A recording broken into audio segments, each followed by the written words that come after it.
Baik, kita lanjutkan setelah tentang kebahagiaan. Sekarang kita bahas yang sebaliknya, tentang kesia-siaan. Ini membahas tadi ya, ketika kita mengabaikan hidup, tidak serius dalam hidup. Seperti apa sih hidup yang sia-sia itu? Nah, kita lihat beberapa rumusnya Seneca. Yang pertama, kata Seneca, orang-orang begitu hemat dalam menjaga harta pribadi mereka. Namun, dalam hal menggunakan waktu, mereka sangat boros. Nah, ini berarti tentang pemanfaatan waktu. Hidup yang sia-sia itu berarti waktu berlalu dan kita tidak menghasilkan apa-apa, tidak membuahkan apa-apa, tidak melakukan kemanfaatan baik untuk diri kita, apalagi untuk sesama. Kata Seneca, orang itu biasanya kalau menjaga miliknya itu sangat hemat. Kayak kita punya uang, kita punya harta benda, itu kan kita jaga benar-benar. Kalau tidak ada perlunya ya tidak kita belanjakan. Tapi dalam hal menggunakan waktu, kita itu boros. Kita tidak hemat. Tidak hemat maksudnya tidak eman-eman. Kita hidup 24 jam 7 hari dalam seminggu, 30 hari dalam 1 bulan, 12 bulan dalam 1 tahun. Ini kita tidak pernah menghitung kemanfaatan apa yang bisa aku berikan. Aku gunakan untuk apa detik demi detik waktu yang berlalu ini. Jadi kita itu boros waktu. Ini boleh jadi pedoman pelajaran pada teman-teman mahasiswa yang tidak lulus-lulus. Mungkin teman-teman jomblo yang tidak nikah-nikah. Mungkin teman-teman muda yang lama asik nganggur. Mungkin juga pada siapa saja yang waktunya banyak terbuang sia-sia, tidak produktif. Ini Seneca mengingatkan kita, ngapain saja kita dengan waktu yang kita miliki. Sehingga target-target besar hidup, baik jangka pendek, jangka menengah maupun jangka panjang, kok tidak selesai-selesai. Waktu kita hamburkan tidak secara bermanfaat. Beda dengan harta tadi. Orang itu kan biasanya kalau punya uang, punya harta itu kan begitu hemat, begitu perhitungan. Setiap keping uang yang keluar itu kita menginginkan timbal balik yang setara dengan yang keluar itu. Tapi kalau dalam hal waktu, kita tidak pernah menghitung sampai ke sana. Pokoknya waktu lewat, ya lewat saja. Sampai kita kaget-kaget sendiri. Wah, sudah hampir 2 tahun ini pandemi. Wah, ternyata sudah ganti bulannya.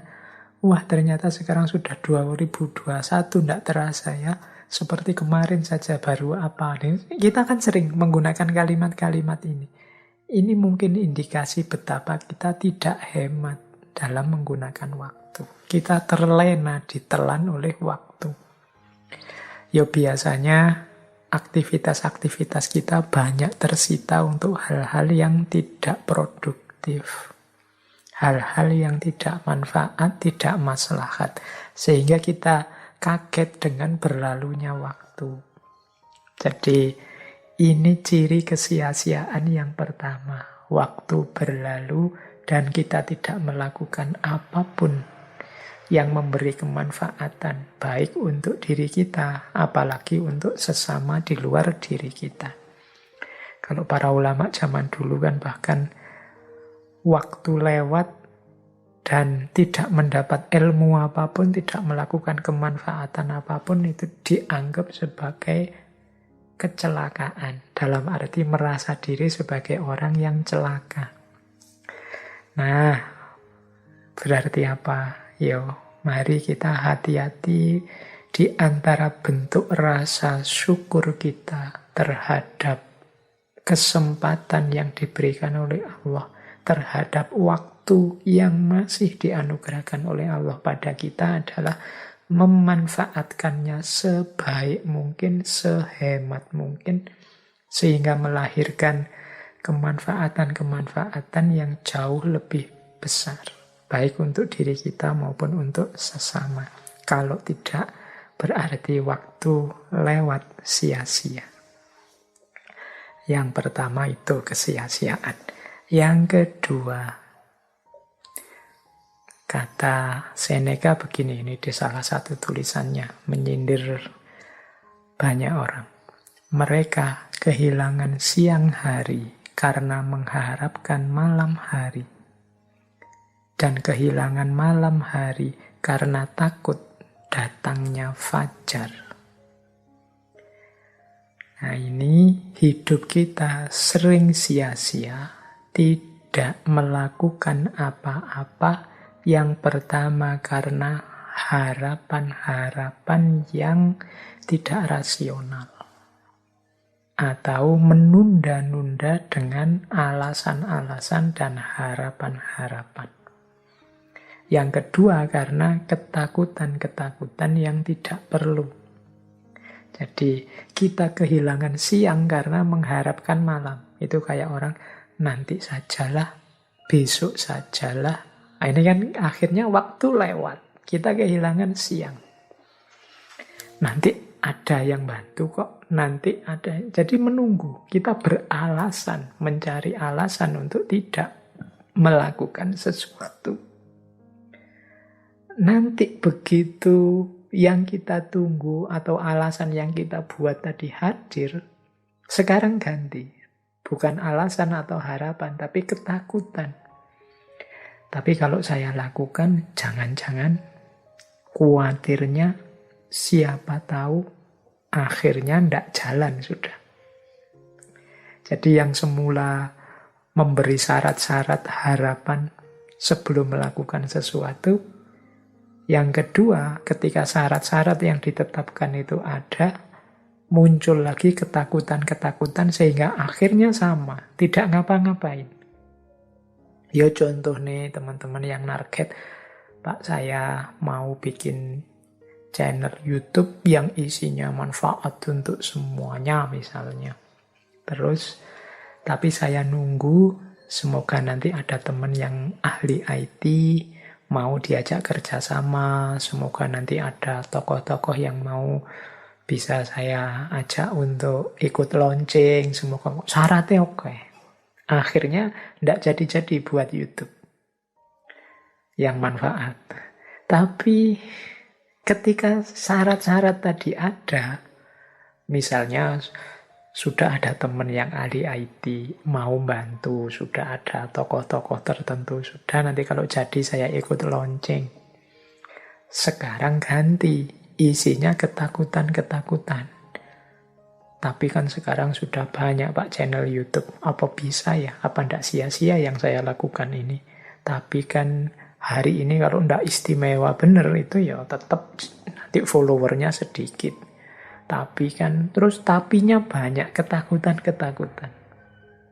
Akhirnya apa? Ya ndak jadi bikin channel YouTube. Nunggu entah apa sampai ketakutannya hilang. Jadi ini disindir oleh Seneca.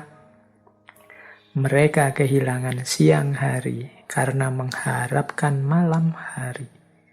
Dan kehilangan malam hari karena takut datangnya fajar. Ini tabiat kita yang berbuah kesia-siaan.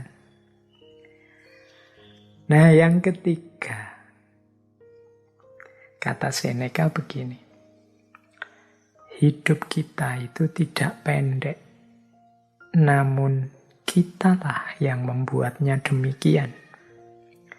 Kita bukan bukan orang yang serba kekurangan, namun kita mempergunakan segala yang kita miliki secara sembarangan. Jadi yang ketiga ini Seneca mengingatkan kita, kita itu punya segala macam fasilitas yang dianugerahkan oleh Tuhan pada kita.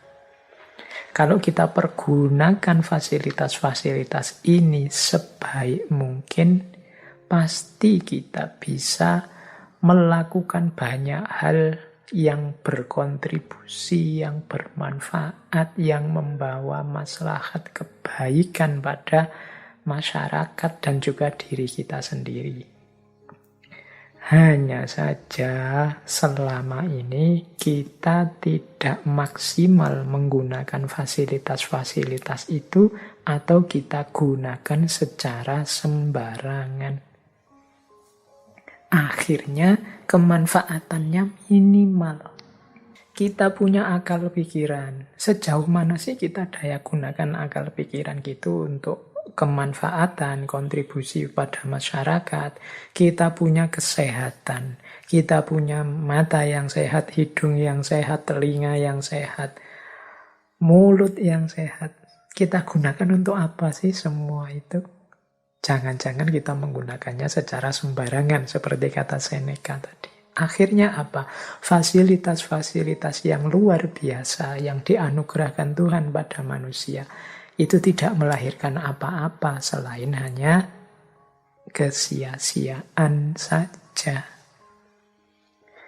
Jadi akarnya kesia-siaan ternyata ada pada diri kita yang tidak memanfaatkan, mempergunakan segala fasilitas yang kita miliki dalam hidup. Keistimewaan-keistimewaan yang diberikan oleh Tuhan pada kita sebagai manusia. Kita pergunakan secara sembarangan, tidak kita pergunakan dengan baik dan manfaat. Jadi yang ketiga, kesia-siaan itu muncul karena kesembronoan kita, keabaian kita dalam mempergunakan nikmat-nikmat fasilitas-fasilitas dari Tuhan. Jadi dari tiga hal ini bisa kita simpulkan berarti menurut Seneca hidup itu sia-sia. Pertama, ketika kita tidak menggunakan waktu dengan baik. Yang kedua, ketika kita terlalu banyak membuat alasan, membuat dalih, menunda-nunda tindakan sehingga akhirnya kita tidak melakukan apa-apa yang bermanfaat. Yang ketiga, ketika kita tidak mendayagunakan, memanfaatkan berbagai fasilitas anugerah dari Tuhan secara baik.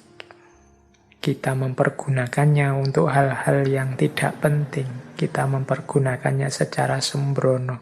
Bahkan mungkin kita pergunakan untuk hal-hal yang merusak, yang mafsadat. Jadi itulah hidup yang sia-sia.